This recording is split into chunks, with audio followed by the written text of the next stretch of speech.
Hi, I'm Dr. Dan Ratner. Today I'm joined by Dr. Ran Anbar, a double board-certified physician in pediatrics and pulmonology, and the president and founder at Centerpoint Medicine in California and New York. He is a leader in clinical hypnosis with over 20 years of experience using these methods to treat children in the way psychological factors can be precursors to the development of illness and a diminished response to medical treatments. He is also the author of the book, Changing Children's Lives with Hypnosis, A Journey to the Center. If you haven't already, click subscribe, ring the bell for notifications, hit like if you like what you're hearing, and put your comments below. And finally, you can reserve your place in one of my seminars, join my monthly membership group, or purchase any of my mind-body guides, also known as the PDFs, at www.crushingdoubt.org. Check out our website for our latest promotions and opportunities. Now, without further ado, here is my conversation with Dr. Ran Anbar. Ran, thank you so much for joining me here. I'm very excited to talk to you. We linked up, through email, and now we're actually getting to sit here and talk about these mind-body issues, how we came to do this work. And of course, we have a lot of overlap, and we also have areas where we have different expertise. So we're going to talk about it all. Can you first, just as we dive in here, talk about when was the first moment that it really dawned on you, the mind-body connection, and just how much we're kind of one being? Sure. Well, thank you very much for having me. So my moment started 25 years ago when I ran into I'm a pediatric pulmonologist, and I was treating patients with asthma and allergies alike. And I was referred to a patient who was very allergic to milk products. Mm-hmm. So allergic, he twice almost died from eating a milk product. Wow. He came to see me in part for his asthma. And one day he came in and he said, "When I've been smelling cheeseburgers, I've been developing asthma attacks." I thought that was a rather strange symptom, but he was very allergic. Maybe a milk molecule is wafting through the air, triggering him, which, by the way, cannot happen. But I didn't know that at the time. Okay. And I said to him, imagine eating a cheeseburger, wondering what would happen. So this is something he could not do in real life. He closed his eyes, and within seconds, it looks like he was having a very bad asthma attack. And the thought that came to my mind is, oh no, he's going to stop breathing on me. So I said, stop it. And he did. And I said, you're kidding me. No, I couldn't breathe. That was my asthma. I said, whoa, that's weird. You were able to imagine yourself into an asthma attack. And immediately I'm thinking, well, if you can imagine yourself into an illness, can you imagine yourself out? And later I found out that was hypnosis. Wow. Okay, so let's dive into that part of things, because this is one part that I know nothing about, hypnosis itself. When you say that was hypnosis, just tell me more what you mean by that. What is hypnosis? How does it work? So in a nutshell, well, I tell the kids that hypnosis is using your imagination to help yourself. That's a simplified explanation. So hypnosis is a state of focused attention where you're more suggestible to suggestions given by yourself or by a therapist. Now, just to clear the air out front, hypnosis is not what the public thinks it is. It's not a magician saying you're going to be sleepy and cluck like a chicken. When you see stage shows in hypnosis, what you're seeing is real, but the magician picks out people who are good at hypnosis, and then he gives them suggestions, and they follow the suggestions. They don't realize, though, that they're doing it to themselves. So the impression is the magician is doing it to them. But there's no such thing as mind control with hypnosis other than you learning to control your own mind better. That is a really great explanation for it, and it explains what I've always wondered about hypnosis. How does this work? So, and you're saying something that's very similar to what I do with people alleviating symptoms. Essentially, what I'm doing is I'm giving them I'm handing them the reins to their own power that they already have within them. Exactly right. All good clinicians use hypnosis, whether they realize it or not. You are, I'm sure, doing hypnosis already. Mm-hmm. When you learn more about hypnosis, though, you'll be able to refine your language even better and become an even more effective clinician. It's interesting, too, because I think the term hypnosis seems like it has like almost a stigma attached to it, in the same way that psychosomatic issues have a stigma attached, where it's misunderstood. I love what you're saying about the idea that what hypnosis actually is it's an ability that the person has. Correct. It's not something that's done to them. Correct. Hollywood has worked 100 years to add to the stigma of hypnosis. Every movie comes out, there's some evil hypnotist causing crime to occur. And people think that's what hypnosis is. And that's not what it is at all. In fact, if I had my way, I wouldn't allow such movies to be produced, because it really prevents the public from understanding how hypnosis can be of such great benefit to them. That's great. So we can totally reframe what we're thinking about hypnosis. It really is an ability that people have to use their imagination for good within their own bodies and minds. Correct. It's not even unusual. Everybody does hypnosis all the time. Children who are playing pretend games, that's hypnosis. If you ever go to a boring podcast, not this one, of course, and you start daydreaming, that's hypnosis. If you ever drive down a highway and go 3 miles down the road and said, how'd I get here? That's hypnosis, because one part of you is driving the car and one part of you is thinking, planning ahead. So a hypnotic state of mind is normal. It's not an usual awareness, but it's a normal state of mind. But what I teach patients is how to use that state of mind to improve their health, either mental problems or physical problems. Fantastic. So now let's jump back again. You had this moment where you had this realization, wow, this guy, just by imagining eating a cheeseburger, had essentially was on his way to an asthma attack. How did you start to hone that then, once you realized that power? Well, I'd heard about hypnosis from one of my colleagues who had studied it but never used it. So I sort of knew about how imagination can cause things to happen, but I wasn't even sure it was hypnosis when I first met my patient who thought his way into an asthma attack. So I asked him to hold out his hand, and I said, imagine a glass plate covering it, and tell me, do you feel me touching you? Nope, can't feel you touching me. So I took out my pocket knife that later was confiscated by the airlines, and I jabbed him with a corkscrew. Nope, can't feel that. I said, whoa, I don't know if it's you or me, but this must be hypnosis. It's worth finding out about. So my first thought was to send him to a hypnotist who can teach him hypnosis. And then I wanted him to come back and teach me because I've always been interested in psychology as well as in medicine. So I found a psychologist who would teach him hypnosis. But my patient, his name was Paul, he said, I don't want to go see a psychologist. I'm not crazy. I want to work with you. And I said, that's really nice, but I don't know anything about this. He said, I don't care. Teenagers. So I went to my friend, Dr. David Keith, who was a psychiatrist in Syracuse where I used to work, and he had helped me with counseling some of my patients before. And he encouraged me to go ahead and learn how to do hypnosis with Paul, in part because he knew what I told you earlier. All good clinicians use hypnosis already, so it's just a matter of refining what I'm doing. So I started reading about it, and then I practiced with Paul for a good year before I started using it with other patients. I also learned there are societies of hypnosis and took some courses, workshops in how to do hypnosis. That was part of my training. Okay, so this is great education for me as well. I truly was not understanding what hypnosis was, which is interesting because, I when we talked earlier, I was really drawn to the fact that, wow, we have tons of overlap. It was like everything was aligning really nicely. But I had this question in my head, I wonder what's this idea of hypnosis? And even the idea of hypnosis on children, it's like, oh boy, what's that?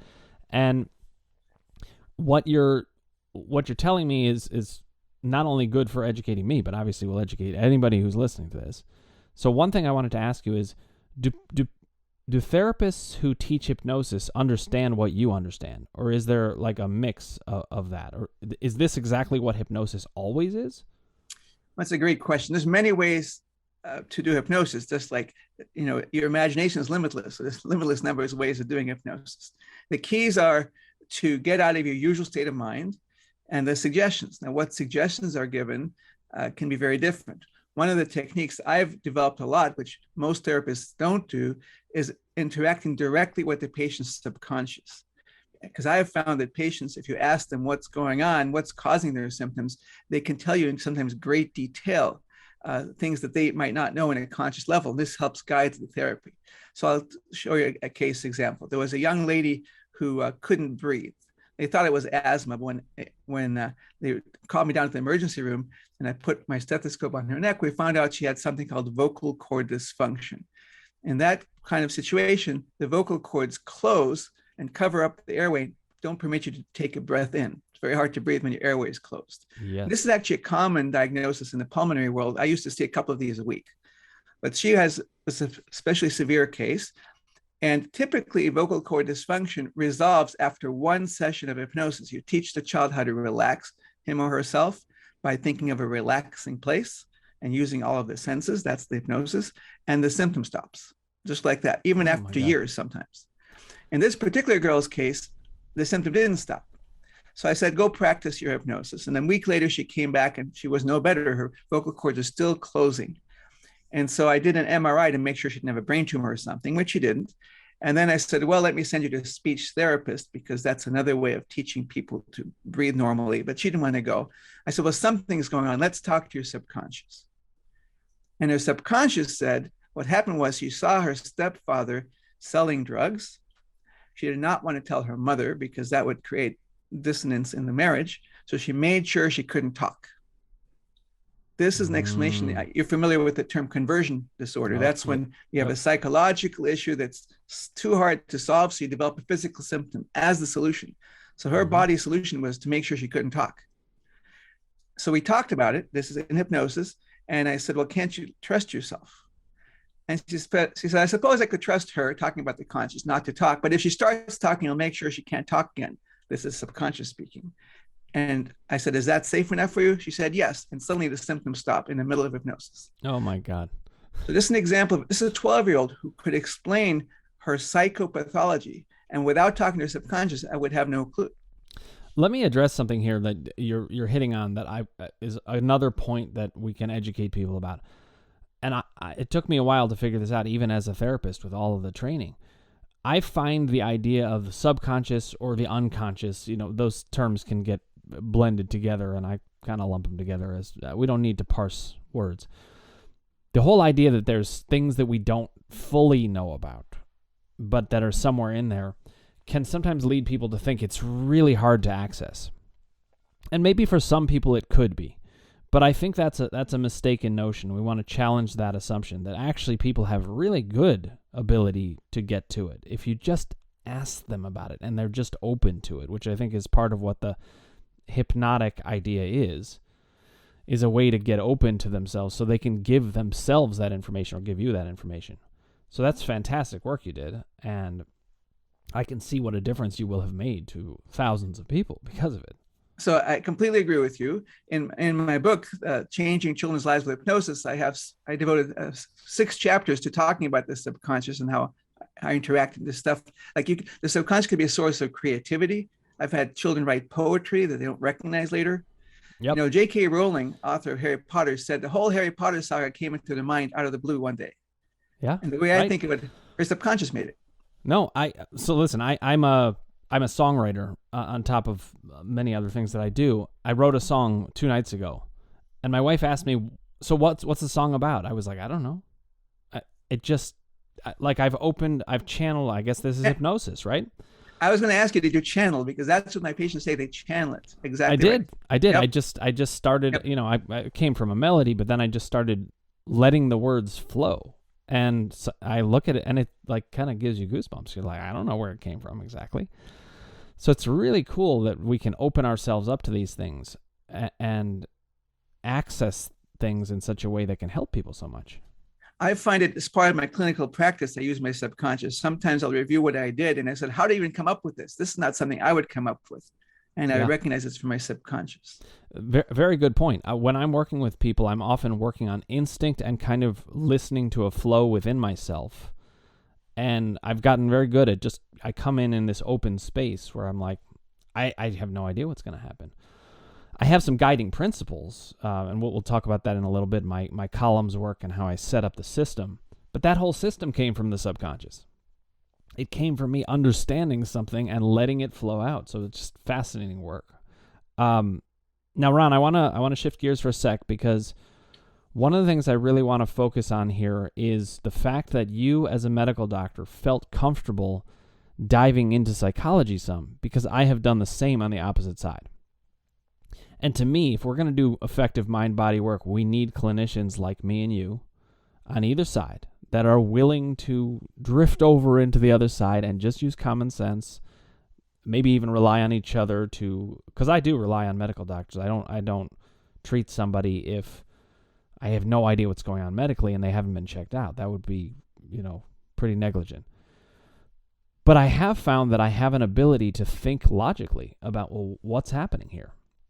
And if they're going to doctors who are thinking purely physically and they don't think that the mind affects the body, to me, I feel like, I don't know how useful that actually is.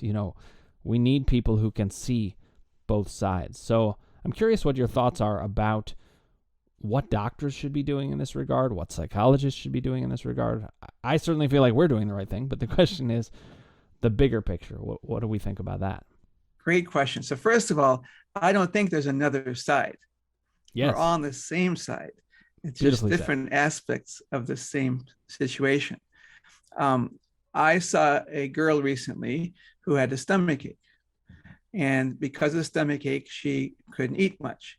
Because of that, she lost weight. She saw a doctor. She said, you have an eating disorder. Come to our eating disorder inpatient facility. Mm-hmm. Parents didn't want that. She went to a gastroenterologist. Oh, I'll do my tests. I'll do an endoscopy. I'll do a colonoscopy. I'll do a blood test and find out if there's something wrong with your stomach. Right. What was failed to be addressed is the fact that the stomach ache started when the young lady became very worried about one of her family members and extremely anxious about that person's health. So anxious that half a year later, when I met her, she was tearful about it. I recognized this young lady has bad anxiety that caused her stomach ache, that caused her inability to eat. So the focus of therapy is to help with her anxiety, not all this medical stuff. So a good clinician on the medical end will consider psychology. A good psychologist should be asking, how does the patient's physical symptoms interact with their psychological issues? What I tell clinicians is this. I tell them every patient with chronic illness has psychological involvement. You said that earlier in a different way, right? Every patient. So either their symptoms lead to psychological issues because they're anxious about it, or psychological issues make the symptoms start or get worse. Either way, all patients, in my opinion, can benefit from learning how to regulate their emotions. And hypnosis is an excellent tool for that. There are other ways. You can do yoga, you can do biofeedback, you could do cognitive behavioral therapy. There's many ways of regulating emotions. I find hypnosis to be very quick, especially with kids. So that's my go-to choice. I think that's beautifully said. And you hit on something that I just want to reiterate because I think it is important. There are no sides here. We're all doing the same thing if we're doing it well. There are people who have chosen sides and they've kind of walled themselves off from a part of the problem. And in that case, I'm not sure that they're doing a ton of good. But for the rest of us, there's just one mind-body thing. We're all that. And we need to keep exploring that and opening doors. So thank you for sharing that and highlighting that point. I think it's so important. There are some psychologists who don't like what I do because they recognize the psychological work and they think that's not part of your job. And again, I will tell you, any good physician does psychology. When you prescribe a medication, if you're not aware of the psychological impact of that prescription, then you're not doing your job. Placebo, we haven't talked about placebo. Placebo is a psychological suggestion. People think placebo means it's not real. Placebo is very real. Patients, for example, patients with depression, given a placebo pill and told this is placebo, but it helps some people feel better, they get better. Yep. Actually, one of the things that I say very frequently is the placebo effect is treated as a novelty act, like this really interesting or maybe somewhat interesting thing that just happens. The placebo effect is the biggest piece of evidence we have about mind-body experience, aside from the fact that actually we have it every day. Blushing, crying, goosebumps, we have it all over the place. Correct. And this is another thing. When people think about mind-body work as something that happens to like a subset of people, I'm like, no. We all have mind-body process. Every single one of us. Well, Western medicine even recognizes that every drug trial is placebo-controlled and double-blinded. What does that mean? It means you give a patient a real drug or a fake drug. Why do you have to do both? Because some patients respond to the fake drug. So if you give them a real drug and there's a certain effect, but the fake drug works just the same, then the drug's not doing anything. And double-blinded, what does that mean? That means the patient doesn't know if they're taking the drug and the doctor doesn't know if they're taking the drug. Why does it matter if the doctor knows? Because if the doctor knows, it's going to influence how he or she interprets the results, and also they can subtly influence the patient without even realizing it. Right. So Western medicine well recognizes the effect of psychology in clinical trials, but they don't use it for their patient's benefit, which is kind of... You're right. And they also don't own that significance in a way. They kind of brush past the significance of that. I mean, Think about what you just said. It's fantastic. You're thinking about it, but I'm telling the viewer, think about what Ron just said. The fact that it has to be double blind shows how incredibly powerful the mind is. We have to hide it from ourselves fully or it can totally influence everything. And meanwhile, and I've made this point before, the placebo effect is in every trial. It's that important. But it's regarded, at least by some people, as this kind of weird side effect that you compare everything to. It is proof of the mind-body experience. I'm very glad you brought that up. Fantastic. So let me ask you this. What do you think about the fact that all cultures have this awareness in their writing, in their history? I mean, I've done a lot of research into this. You can name virtually any culture. This wisdom has always been there. So I'm wondering, why are we ignoring it now more than we were? That's my take on it anyway. I'm curious what you think. Well, I think that in the past, a lot of this was taught within religion or within spirituality. And as our cultures move towards quote unquote science, it is science, I shouldn't put in quotes, and belief in just looking at the physical nature of things, just looking at things that we can observe and measure, we've lost touch of that because it's very hard to observe what's going on in the mind. So I think the reason we've moved away from it is because people think everything can be explained, everything can be observed, and that's obviously not true. Yeah. And I think we're starting to reclaim it in the 21st century. I think we're moving back towards understanding the mind-body connection, emphasis on the mind. Yeah, let me make a distinction here that I think you'll very much agree with, but I think is an important one to note. There's a reason why in my work I always say I rely on science and logic. Logic has to be in there because science is all about observable things. But logic is not observable. It's just applying thought principles in a way that makes sense. And if you are committed to making sense, you can use logic. So it's just an interesting thought I had about this that I think is important for people to remember. That if science is incredibly important, and we shouldn't be pushing narratives that go against science. That makes no sense. In fact, that's illogical. But we also have to remember not everything is observable, but it can still make sense. And I want to add one more. So you have science and logic, and how about I want to add connection. I think that when we treat people, when we interact, even you and I right now, we're connected. And that connection, there's qualities to it that facilitate what we do together.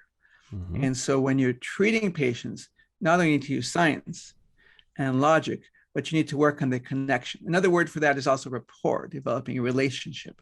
Right. Such a key part to good therapy. Absolutely. And to really achieving anything with anybody, you have to connect first. And I think, I wouldn't say that's becoming a lost art because that's too pessimistic, but I do think it hasn't been emphasized enough in recent years, and the tide is starting to turn.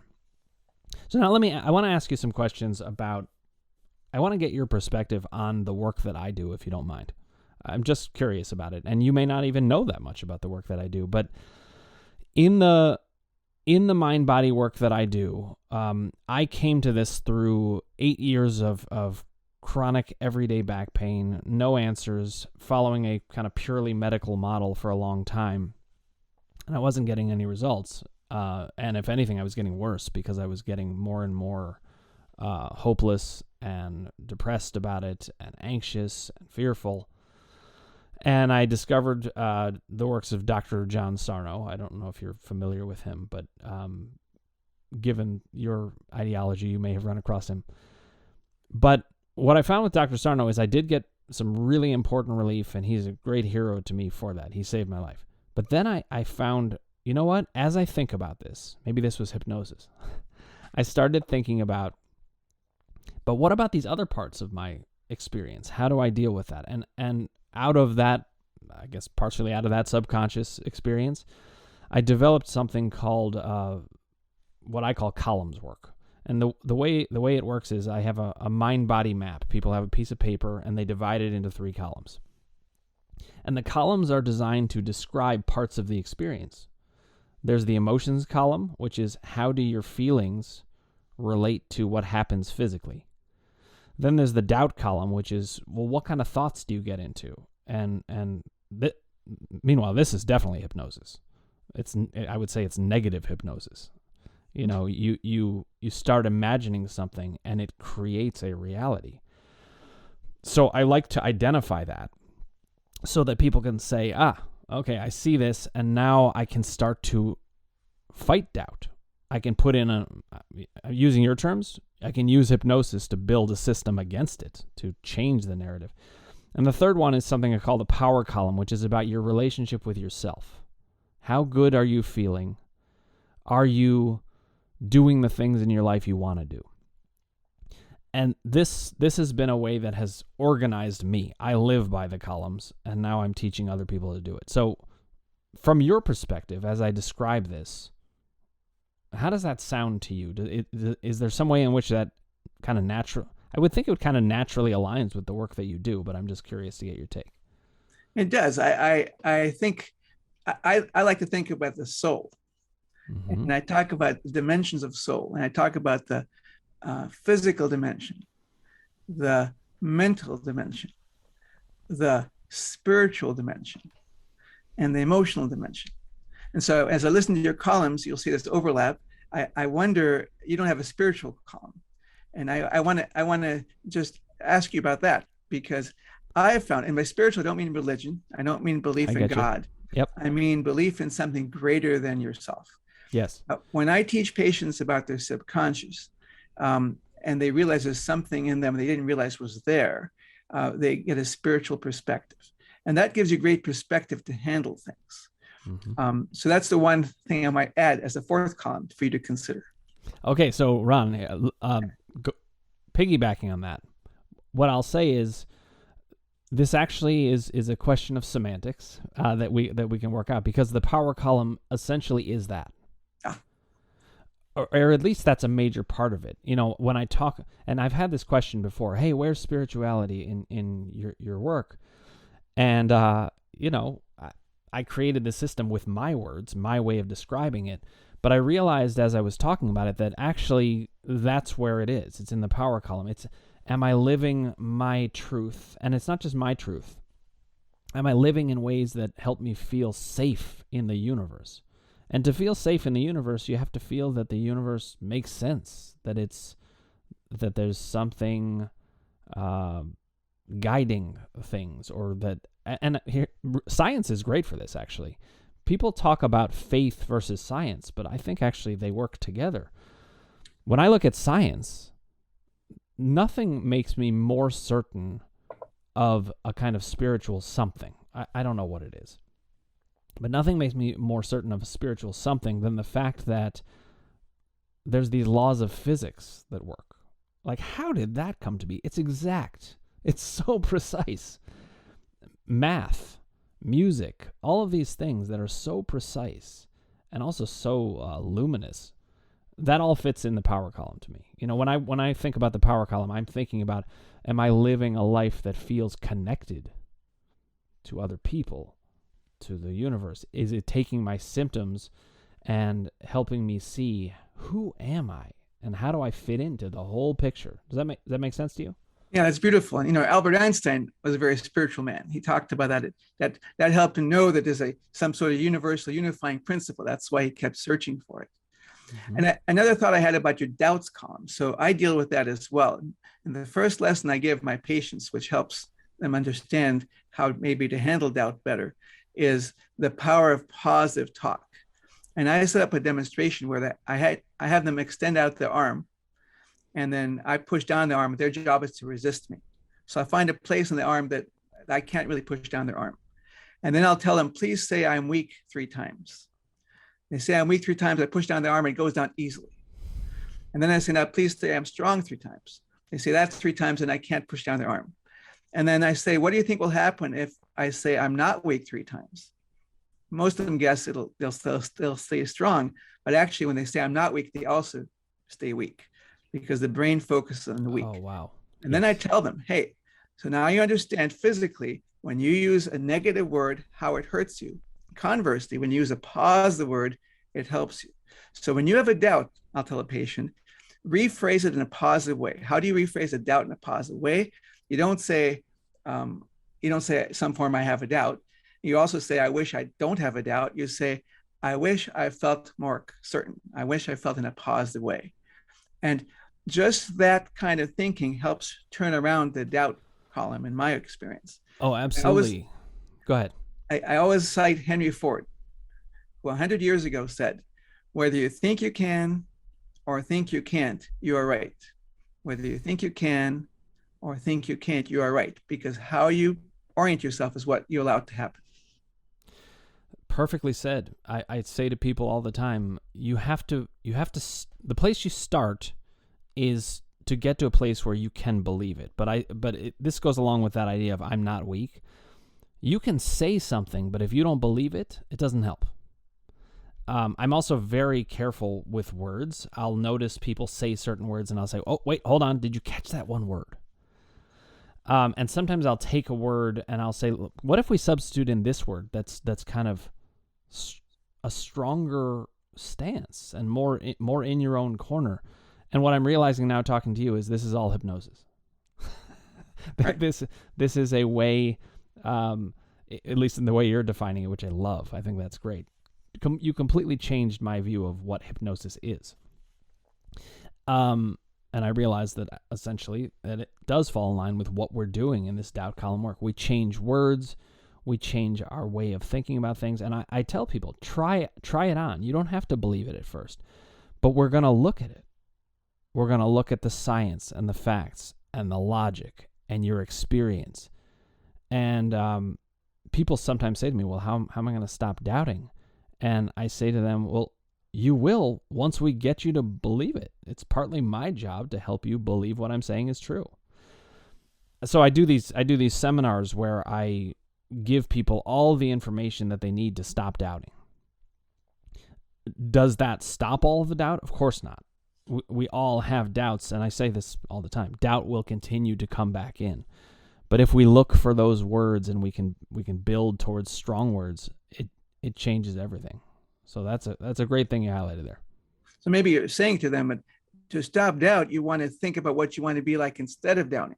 You need begin to imagine. How would you want to be if you don't doubt? Well, they don't know. They don't realize. So. Yeah, I say that before something can be, you have to dream it before it can become real. Correct. And so I help people say, you don't have to make it real today. You have to dream it first. And what I find is that the people who are getting stuck and the people who are having symptoms, a lot of times that symptom is signifying or signaling to us, you're stuck in a certain way. You're not imagining something.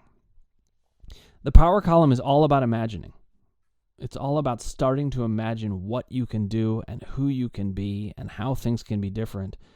And it has changed my life more than the 20 years of therapy I had. I'm not saying anything bad about therapy. It can be incredibly useful. It was incredibly useful to me, especially in kind of a skill building sort of way. But in terms of what really changed things, it was when I started to imagine things differently. Right. And so we agree that power column includes a lot of hypnosis. And I agree with you completely. So therapy is good, but hypnosis can take you further. Different language, same thing. It's fantastic to connect with you on this, Ron. I'm so glad that we connected. And I'd really like to keep in touch on these things, keep comparing notes on this stuff, because I do want to say this completely genuinely.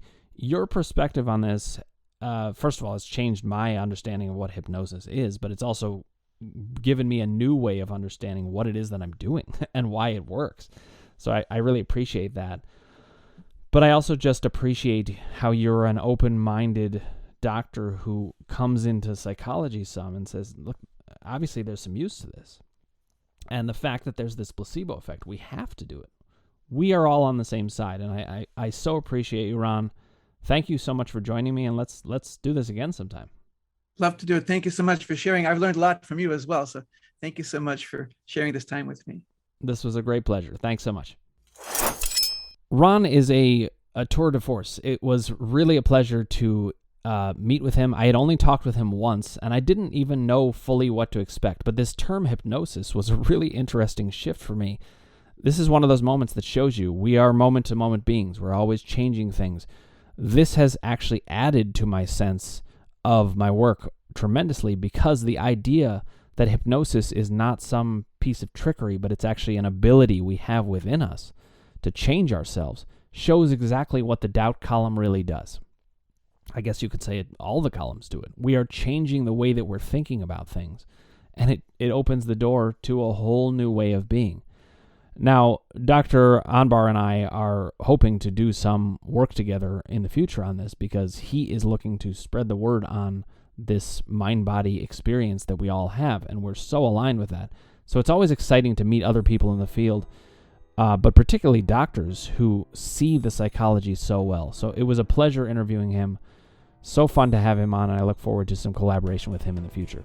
If you haven't already, click subscribe, ring the bell for notifications, hit like if you like what you're hearing, and put your comments below, and we'll get back to you personally.